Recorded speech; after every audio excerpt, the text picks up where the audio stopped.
Isikukaitsevahendite koolitust on vaja kõigil nendel ettevõtetel, kelle töötajad päriselt isikukaitsevahendeid kasutavad.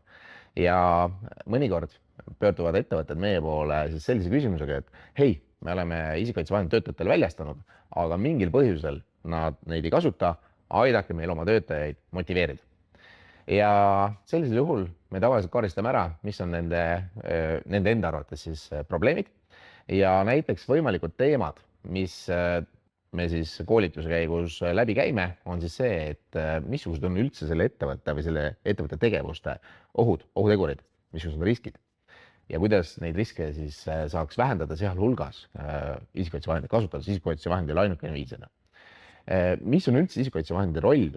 Mismoodi siis isikukaitsevahend aitab siis maandada riske? Kuidas isikukaitsevahend valida? Mõnikord on töös kasutusel erinevaid isikukaitsevahendeid, sealhulgas näiteks 3-4 erinevat tüüpi kindaid ja töötaja peab suutma orienteeruda, mis olukorras, mida.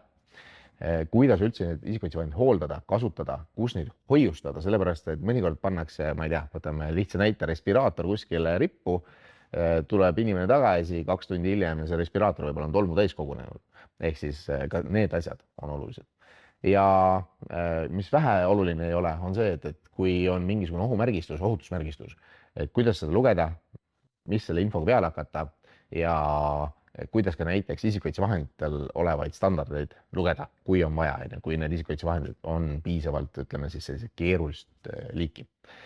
Kui nüüd isikukaitsevahendite koolituse teema kõnetab, oleks tarvis ettevõttesse tellida, julgelt võtke meiega ühendust info@prohooldus.ee ja võtame juba teiega ise siis ühendust.